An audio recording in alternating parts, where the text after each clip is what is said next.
That chair looks like it's going to go bye-bye.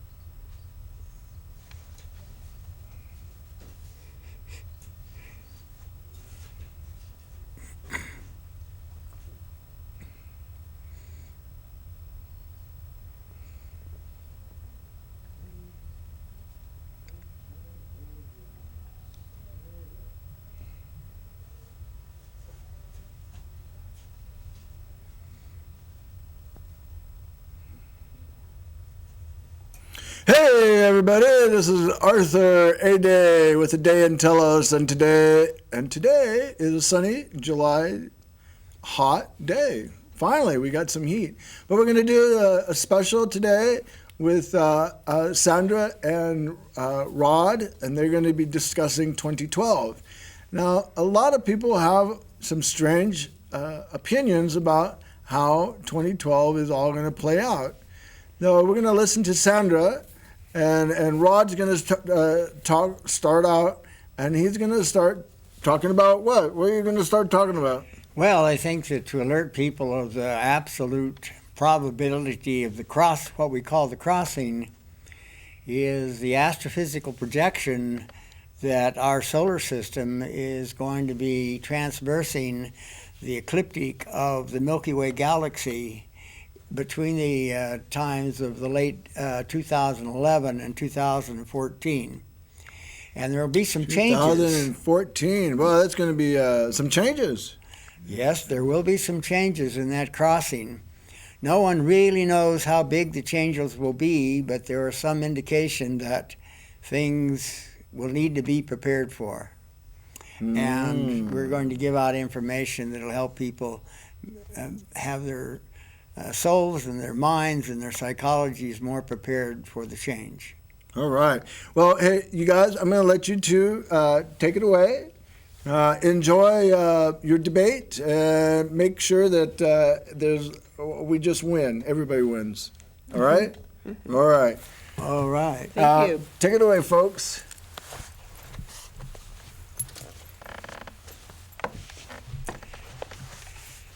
Well, let me start by saying that this has been a many years compulsion of mine, you might say, an intellectual compulsion to be aware of what's happening to our solar system, our immediate astral state of the existence of Earth and the universe and in the solar system.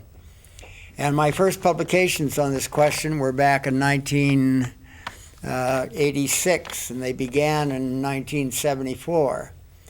And in those times, other scientists were seeing that this Earth we live on is in a dual star system. They surmised that because of certain perturbations that are absolutely unexplainable in our solar system without actually the acceptance that they have to come from a dual star system, became the urge of science to venture out and find out the nature of our solar system. And in the mid to late 70s, the Voyagers 1 and 2, one of them was reversed and sent to the far side of the solar system, and the object was to utilize their magnetic detectors in a cross system to see if they located any masses that were near our solar system. And sure enough, that happened. By 1978, they realized that they had to take a look, and so they started developing infrared telescopes that would look into the area around our solar system, until in 1983, they actually published that they discovered a red dwarf mass of some sort that was quite a few 100,000, I would say, I think about 100 units distances between the Earth and the Sun. And they published that and it was picked up by both the Washington Post and the New York Times, and 15 days later they retracted it, saying that it was a mistake. However, in 1984, they very definitely were able to photograph or detect this red hot mass, but they couldn't detect any details about it until they put up very strong infrared telescopes in orbit. And then they began actually measuring the direction and the approach of this red dwarf star, which represented the dual star system. Now, that's not unusual. Most solar systems in the universe are connected with dual star systems. Many of them are stable star systems, meaning that they always rotate around each other at equal distances. And some of them, or should say many of them, are unstable star systems, which indicates that one star is in a long elliptical path around the other, and as it grows closer to the inner star, it perturbates the inner system and causes change. And that's the nature of the sister solar system that we're dealing with now. And because it's an unstable solar system, they gave its name as Nemesis, a name which indicates the possibility of the problems that it might cause. And so we now look at an actual astrophysical view of a solar system that is approaching our inner solar system, and it's actually approaching from the south.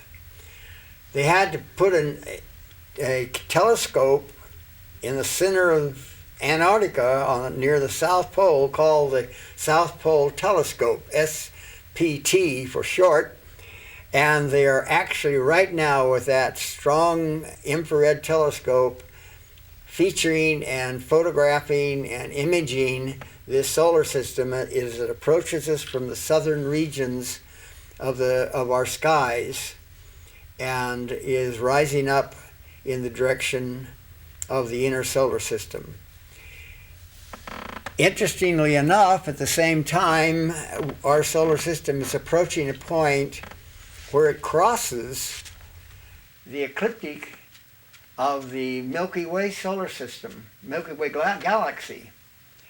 And there are many scientific projections as to what that will cause when the solar system spins between 1 and 3 years crossing the ecliptic of the Milky Way galaxy. And that is the crossing that we're referring to in this term of being prepared for the crossing. Now, my friend over here, Sandra, she's approached this from a very wonderful, different perspective, and that is the perspective of the Mayan calendar, which synchronistically sort of coincides with this whole astrophysical discovery. Sandra, what was it that got you interested in something so far-fetched and far out as the Mayan calendar? Well, that all happened probably some 17 years ago. I went through, I call it a major spiritual transformation, where I changed my whole outlook on life and what was important in my life. And so I decided that I needed to write a book. And what came to me was that the book would be on the Maya, which kind of surprised me since I'd never really gotten into the Maya before. And so as I was researching for this book and actually taking trips to the Yucatan, I came across 2012. And from there, I just became quite intrigued and had to know more.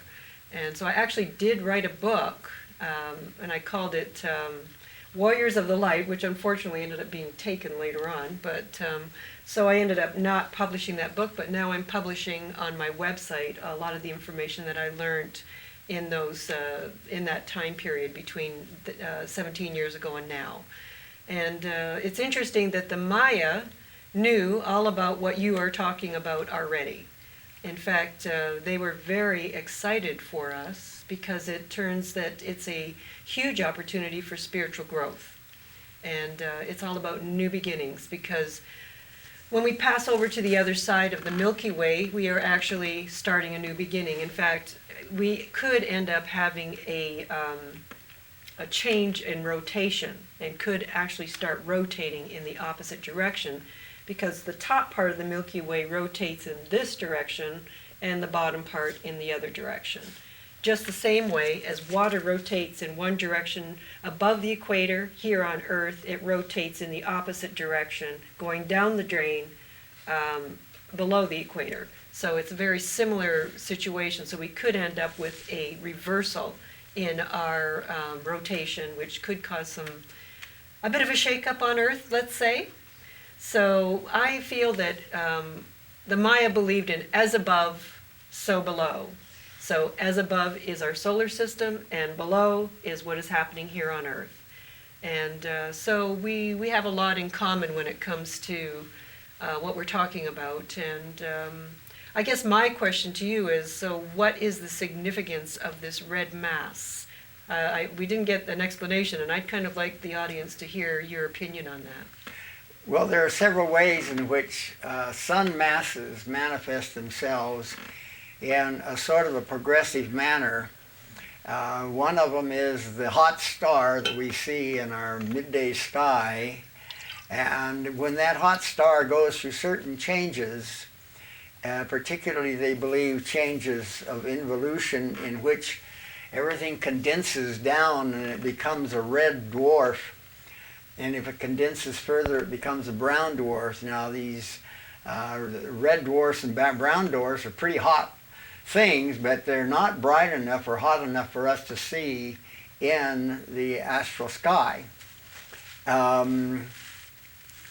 So it was obvious that since there was no historical record of any light showing in the heavens talked about in ancient times or whatever, then there obvious was not a seeable sun in a dual star system, but obviously a brown or red dwarf. It is appearing now to be a red dwarf which is phasing into the brown dwarf phase, and it's fairly large, probably about 2 or 3 tenths the size of our own sun, and it has around it that they've actually detected hot stars, or hot planets that are gas planets, and they likewise are hot planets, and there are 5 of them. Through the perturbations of all of this and various mathematical calculations, they realize that there's a 6th planet, that actually would probably have life on it because of its calculated distance from this star. And then in a long elliptical path around this sister solar system is a 7th planet, and it's a rock planet, much like Mercury. And because of its extreme distance from the sister solar system, the Nemesis, it perturbates into our solar system. And according to the writings of a man by the name of Zacharias Sitchin, it was once seen in the heavens by the Mesopotamians. And they were supposedly by that writing visited by what they called the Anunnaki, who came from the 6th planet of this sister system that they call Nibiru. Now, every 3,600 years, the 7th planet, Planet X, that it's now being called, enters into our solar system, and it's due to enter into our solar system again 3,600 years after it was first noticed by the ancient Mesopotamians. But what significance does that have to us? Well, how is that going to affect us, is my question. The main significance is that's the only actual sign of the alternate solar system that we will see in the heavens. But how will that affect us? And it can affect us in several ways, in minor ways or in very drastic ways. It depends how it enters into the solar system and what phase of the moon it actually enters in with. For instance, if it's in our solar system conjunct with the phases of the moon and the sun, it would cause remarkable perturbations in the solar system. But if it comes in some odd angle somewhere where it can't ever be in that conjunction, it might just cause some electrodynamic disturbance that might erupt a few volcanoes and stuff like that. Well, I feel that we're going to have an increase in that type of activity Yes. regardless, because the magnetics of the Earth is changing the closer we get to the galactic center. And that is what is causing the disturbances we have here on Earth now. We've been told that it's because of us, that we have caused these ecological changes because of our greed, or whatever you want to call it, or lack of respect for the mother, which is nature. In fact, that's not the case. The case is the changes on Earth and our climatal changes are being caused primarily by the change of magnetism in the Earth and actually the entire solar system. And I believe that the reason that that could be happening could possibly be because of what you're talking about. Now, my premise, and I go in a quite a little bit different direction than Rod here, is I feel that this is a chance for huge change when it comes to each and every one of us. I feel that this is a major time for us, each and every one of us, to work on ourselves. And the change is about us changing more so than the universe, because everything is connected. The universe is connected, and we are connected to the universe. We are a part of the universe, and we are not only affected by it, but we actually help to cause the changes that happen within the universe. So we have to change our thinking in order to possibly lessen the effects of any changes that may happen in the universe, and also to change ourselves to go along with the values of the next great cycle, because we are actually going into a great cycle change, and that should happen in the vicinity of December 21st, 2012, give or take a year or so, okay, because we are not exactly positive of what that date is. It's just an arbitrary date that we have been given, but it's going to lead up to it, and it's going to come down from it, and it can be anywhere within that area. So my feelings are is that let me first tell you what the values of the next great cycle are. The values of the next great cycle are love, brotherhood, unity, and integrity. Those are the values that we as a people should be trying to adopt within the next number of years. In fact, starting right now. And I'm not saying just say, oh yeah, I'm for love and I'm for brotherhood and unity and integrity. That's not what I'm talking about. I'm talking about live it, be it, make it part of your life in every single moment. That's what I'm talking about. And it's not good enough to just do it intellectually. We have to do it from here, because this is all about the heart. This is all about the feminine coming back into the universe. We've been in a extremely masculine dominated situation, and what's happening is the feminine is coming back into the picture, and it's about the unity. It's about the coming together of the masculine and the feminine. Not so that one can squash the other. It's about the two of them coming together in unity and in equality. It's in the respect of the two rather than the conflict of the two, which is what we've had, whether we like to admit it or not. And so this is what I see, is it's about bringing us and making us actually look again towards, you can call it God, you can call it the universe, I don't care what you call it, it's all the same thing. But it's all about getting back closer to our spiritual beginnings. And that is about the feminine within us all. And I'm not talking about as just women. Men have just as much feminine as women. Women have just as much masculine as men. And what's going to happen is you're going to notice a balance starting to come. And it's already here. It's already starting. So it's all part of our process, and we are heading in that direction. So I look at this not so much as a physical shift as a spiritual shift. And yes, they are connected.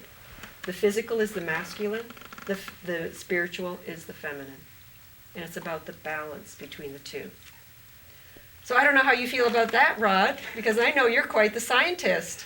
Well, So, yes, I approach it from that direction. However, I'm also a very well-known metaphysical guide, and I agree with you 100%. And one of my inputs is a philosophy of consciousness. For instance, a lot of people present consciousness as some magic thing within the soul and the body of human beings, that when the vibrations get going pretty fast, the consciousness vibrates faster. Well, frankly, that's yes and no true. I believe that the steps to consciousness is awareness first, and then principles from that awareness, which lead to practices. And if you follow that path of awareness, principles, and practices, you come to higher, or let's say not higher, but greater consciousness. totally agree. So if people are sitting around thinking that they're pretty smugly thinking that they're pretty cush and that they're thinking on proper levels, and that when that vibration, whatever they think it might be, changes, that they're going to be absorbed into the greater consciousness, I have a lot of compassion for them. I love them all, but They're going to get another chance. I'm glad that they're going to get another chance.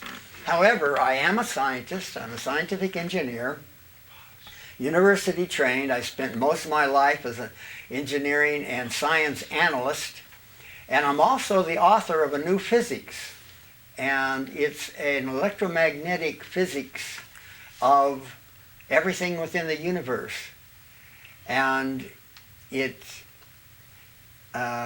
produces models that answers many of the quantum questions. It's actually a quantum electrodynamic theory, and that everything in this universe is based upon fields and electrodynamic continuities. With this physics, I look at the aspects of the astrophysicists of the day who are finally getting it. In other words, 30 years ago, they hadn't really come to the electric universe, which now is a popular part of their writing, and they're now realizing the electric continuity of this whole thing. For instance, they see that the Milky Way galaxy is pervaded by circulating magnetic circuits on above that are going counterclockwise, and magnetic circuits below that are going clockwise. And when the Earth approaches this ecliptic of these huge magnetic forces, it is going to undergo some electromagnetic changes. This may affect the magnetic poles of the Earth. It certainly will affect the magnetics of most electrodynamics of the sun and the solar system. And so these are some of the forces that are driving us toward an actual physical change. So what I'm attempting to do, and what Sandra is attempting to do, is produce this awareness so that people can take our words and go out and research on their own and find out what they need to be aware of in order to imbue the principles and the disciplines that will allow their consciousness to rise with the vibration that will be caused by this great crossing. Well, my feelings, too, is there's only one thing keeping us as individuals from spirit, from knowing our feminine, and that is the clouds of negativity that are in front. And those clouds of negativity are what we have accumulated over our soul's lifetimes. And so what you have is a situation where the spirit is still shining brightly behind it with these clouds of negativity. So what you have to do is eliminate the negativity, and the spirit will shine through, because it's always been there and it always has been. And what people are not doing, I shouldn't say that. What people I wish would concentrate on would be removing the negativity within them, concentrating on those 4 different values. We're leaving money, power, and control. That's where we've been in the age of Pisces. We're going to the age of Aquarius of love, brotherhood, unity, and integrity. Even the children today, the new children of today, the reason they don't fit in is because they don't have the same values as us. They've already gone to those values. We're still over here. We still think we still think that our houses are going to appreciate, and that we're going to live happily ever after in this house in the country and have 1.2 kids and have a job. The new world isn't going to be like that. It's going to change, and it's going to change drastically. And we have to change with it. And they're much more prepared than we are, but they need us because there's going to be that transition period, and they need us to help with the transition. And we need them to help us with the transition. So it's all part and parcel of the same. But the biggest thing is to reduce the negativity within, and the way we do that is through the power of forgiveness. Because the reason we have this negativity is because we're holding on to things that we feel we were done wrong. It's like, I didn't have the father I should have had. My mother shouldn't have said that to me. I don't think that my wife is blah, blah, blah. Or you just name it. It doesn't matter what it is. Let it go. Because you know who you're hurting? You. They don't even remember. They haven't got a clue what you're upset about. Maybe they're dead. And you're still holding on to it. Maybe you were a sexually abused child. Maybe you were beaten. Whatever. Let it go. Forgive it and realize that that person couldn't have done that to you unless they were in a really bad place. Have compassion for them because they were not a happy person. So you have a choice to be affected by that for the rest of your life, or you have the choice to take control of your life and transcend it. And that is a personal choice. And you have to understand that it's only yourself that you're hurting. And this is how you get closer to the love, brotherhood, unity, and integrity, is by forgiving. Forgiving all the things that you feel you have been wronged and done wrong. And that can actually change the physical shifts that Rod is talking about, because they are totally connected. The physical and the spiritual are one, and everything is trying to come into balance right here. So the way we help that balance is by working on ourselves. And you know what? What if nothing happens? Isn't this worth it? Aren't you worth it? Aren't you worth having a better life and being happier by giving up all of that negativity? Trust me, you'll be a much happier person. So I don't know. Like I say, Rod, I know that we're a little bit dynamically opposed here, but that's my thoughts. Well, we want to handle this in a progressive way over several dialogues. In fact, the matter is, these implications are awesome, and you can say that, oh, this isn't, we haven't heard of this, or it doesn't sing in the news or anything like that. However, we will cover the implications of, if this is true, what are the world governments and the military doing about it? And if this is so, what are the different financial and social and political organizations doing about it? And if this is so, what can we as individuals and a gathering of individuals do to soften the effects of these changes? And we're going to cover those implications as we go in the next two sessions. And if you want to explore our websites, you'll find one type of information in Sandra's websites, and you'll find another type of information in my websites. Go there and look at the references that exist on these subjects. You have to remember that in the world of institutional science, the scientists do not want to openly divulge or cover anything that would disturb the industrial military complex. And that also is part of the question. That's part of the problem. And the big part of the problem. So that is the direction we want to take this.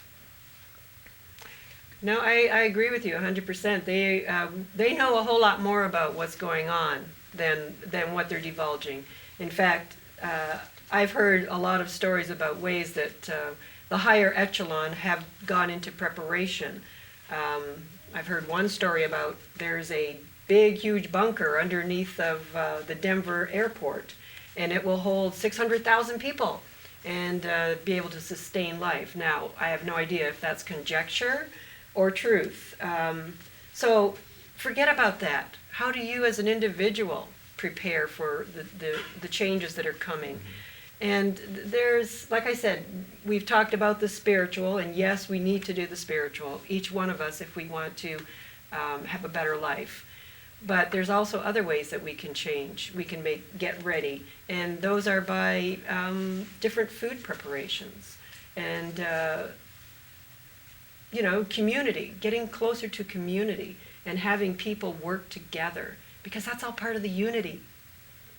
So we have to start not just thinking about ourselves as an individual, but start looking at our greater community and bringing all of the resources that we have available to each other by our knowledge and bringing it together to help each other.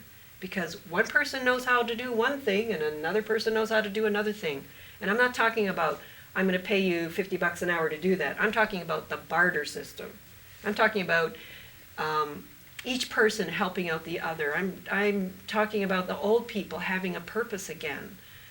They always did have a purpose in the Aboriginal days. They were the caregivers in most cases of the children, so that the parents could work the fields and actually gather and hunt and prepare and have everything ready for the others. And that's where we're going back to, is more of a community culture, in my mind, if we want to make this and survive it. If we all start getting guns and going, Psh, I'm going to shoot you and take what you have, and then the next guy and the next guy, trust me, that's not going to work. So it's all about people working together. And I think that's kind of where you're going too, isn't it, Rod? One of the main changes we're beginning to see, and I'm very connected and have been connected in with the tendency of people to want to gather together in social units. I have directed group dynamics and studied the humanistic psychologies that are coming forth at this time. And what we see is people are subconsciously almost beginning to drift into affinities or cooperation.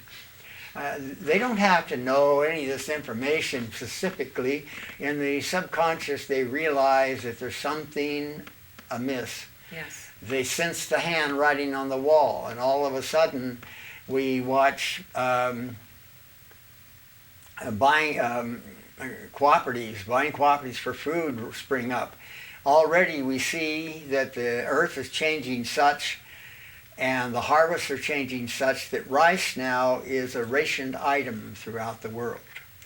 Yes. And we're seeing this effect on the food source that will be ever increasing, will increase very rapidly. And that's something that people are sensing and getting ready for. There are many rules and many ways in which they can enhance this gathering together and this deciding together.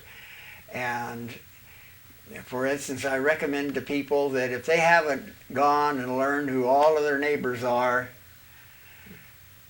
they're isolationists. They're in a bad situation. And further, if they haven't already started talking to their neighbors about the possibilities and how they would cooperate. We see sustainability rising rapidly.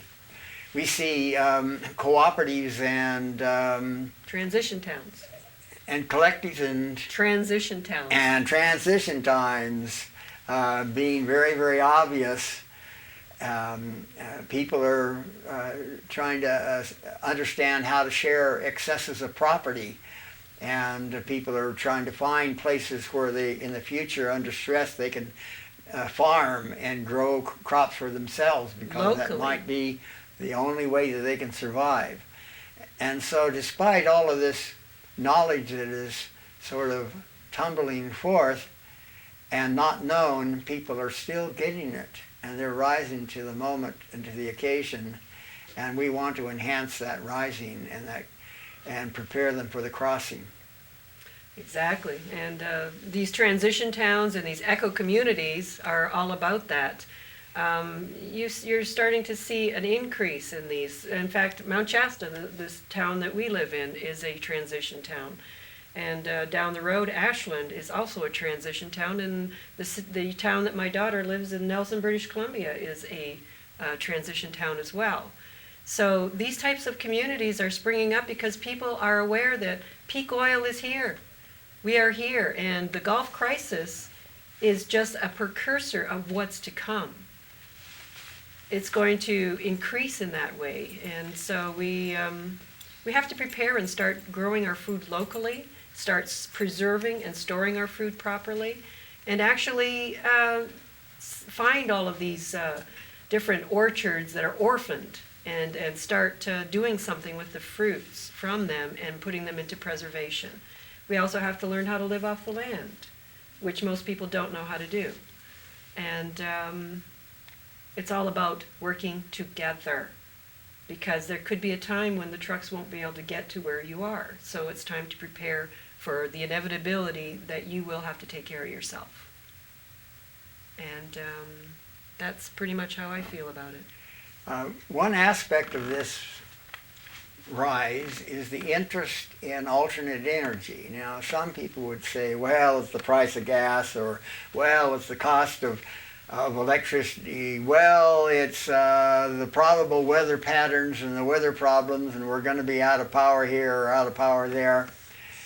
And actually, as I see it, and I work in alternative energy, it's a sense of collective independence from the greater system. They realize that the greater system is breaking down and that they have to be prepared and independent from the things that the greater system has been provided for them.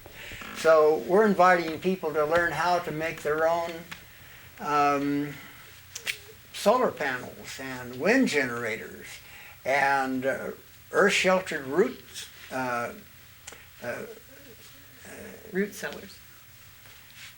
Well, let's see, the word storage facilities. Root cellars. Earth-sheltered root cellars. That was a tongue twister of a statement, and I lost it in the middle of it. But nonetheless, there's tremendous videos and books and instructions that are literally being offered for free and for very low cost for people to acquire the skills of becoming collectively independent from the power needs.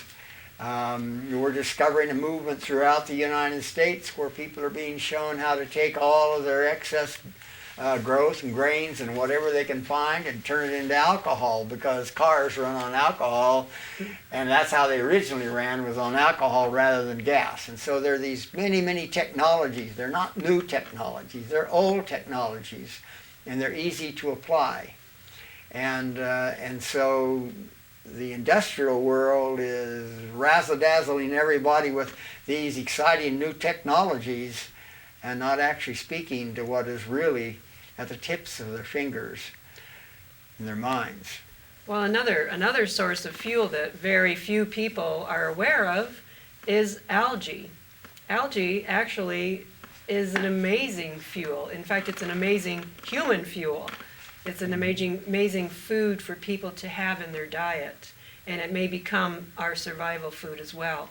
Algae is the first living organism on the earth, and actually 70% of all of the oxygen today is produced by algae, not by trees, as what we have been told. And algae is the beginning of all life. Every single plant and animal on the earth today has its beginnings from algae. And it's the most prolific organism in the earth, and it's not a plant and it's not an animal. It's called a protist. And now they're finding that there's an amazing biofuel that they can make within 2 weeks out of algae, and algae is prolific. It multiplies 3-4 times faster than any plant that we have on this earth. And so it's a type of fuel that may be looked at a little bit more closely as a form of biofuel. But taking all that out of the equation, as we clean up our act, I know I keep going back to the spiritual, but we will start to have much more insight. And as we rise in consciousness, we'll be able to manifest more things for ourselves. But right now we have to make the transition, and we have to help those that aren't quite there, and none of us are, but the ones that are not quite there, we have to help them also with the transition. And it's all about the unity. It's all about the brotherhood and the love. So as we evolve individually, there are going to be those that are here and here. And it's all about helping all of us rise together, because after all, we are all one. And we can't individually go back to our beginnings. We have to go as a collective. So when we help another, we're helping ourselves. In our future sessions, one in the third session in particularly, we want to cover some discoveries that are remarkable discoveries available to anybody who actually wants to learn about them. And just as a teaser, one of the discoveries allows people to grow crops, and if they apply this discovery to the first generation of their crops, they will get twice the volume or size and almost twice the actual volume of crops. And if they continue this from generation of crops to generation of crops, it almost doubles for the first 3 generations of their crops. And they're growing corn that's 16 feet high with kernels the size of your thumb and twice as many cobs on the stalk. And I've had in my hand walnuts the size of tennis balls. And I've also held in my hand cherries the size of golf balls. And I've seen these crops being produced, and oranges are the size of cantaloupes, and cantaloupes are the size of melons. It's amazing how much food can be created by this simple discovery. And this discovery is as old as the pyramids of Egypt. And now it's being released, and we will cover that in detail as we go further. There are ways of utilizing the energies of the earth, the sun, the wind, water, and we're going to lead people in our websites to spaces where they can find these things and actually access them, study them, and we will cover them in detail in our future sessions.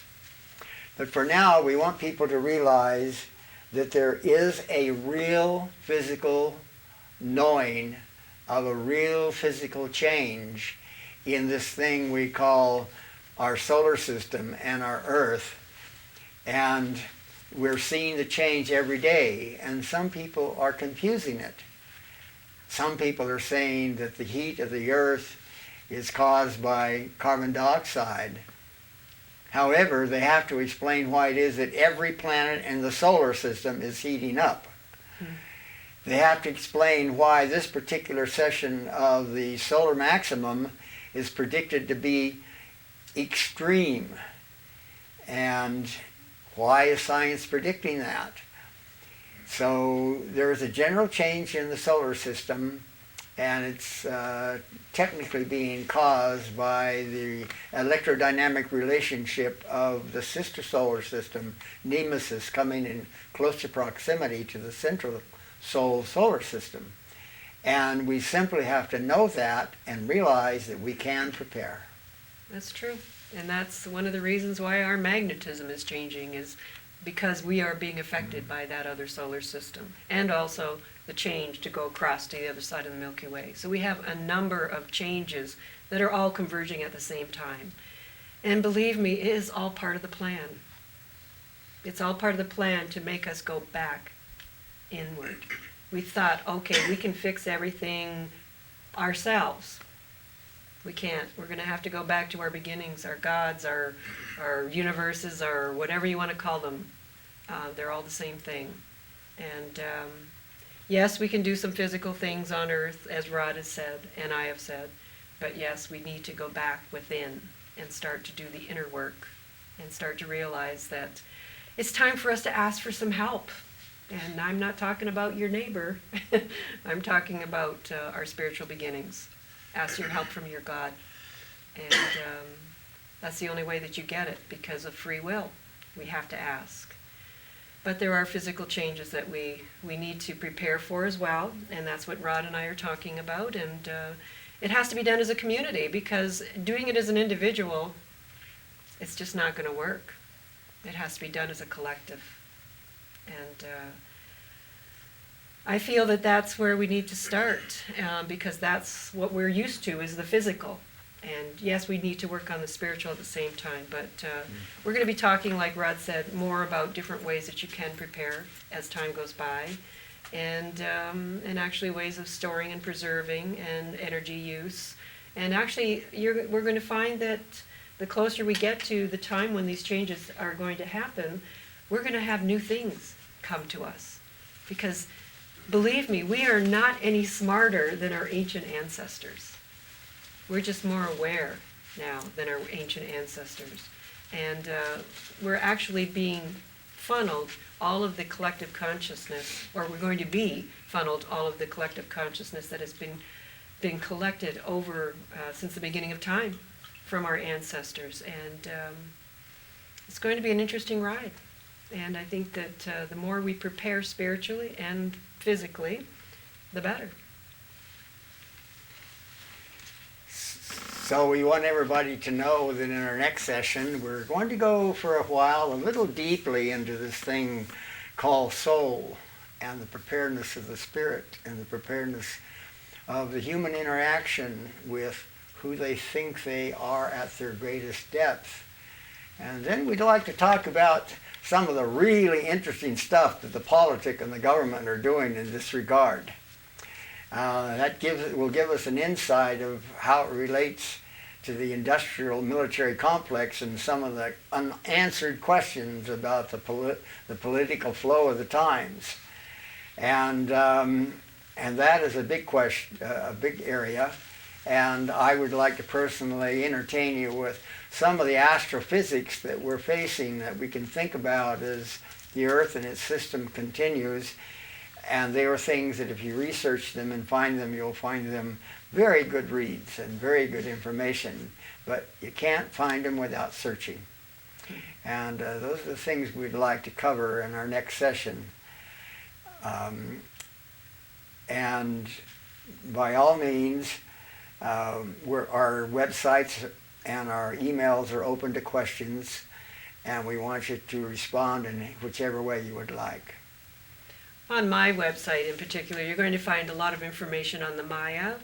You're going to find information about astrology and how the two of them connect, how the Maya and the Egyptians and the Greeks kind of agreed. And you're also going to find information on eco-villages and let me see, what else? Spirituality and forgiveness. So everything is all connected, and it is through these connections that we will grow. We're going to grow knowledge-wise, and we're going to grow spiritually, and bringing our communities back together. There's never been so many lonely people with all the people that we have on this earth as there is now. And the reason there's so much loneliness is because people have separated from each other. They don't work together. They don't communicate together. We've put our old people into homes. We've thrown our children into daycares. We've separated our families by great distance, including mine. But basically, we're all family, and we just have to create our families wherever we are. And the way we're going to do that is by working together, because we all have a certain knowledge, and we need to share them. And that's how we're going to be able to get through what we have to get through. Because there's going to be that transition period where we're going to have to work together and help each other to bring each other up.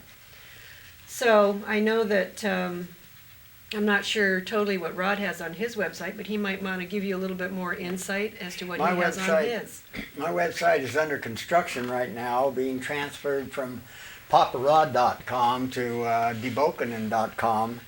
And I'll probably have it pretty well completed before the end of this month. But I'm presenting material from my physics, material from my philosophical writings, and a great deal of information about the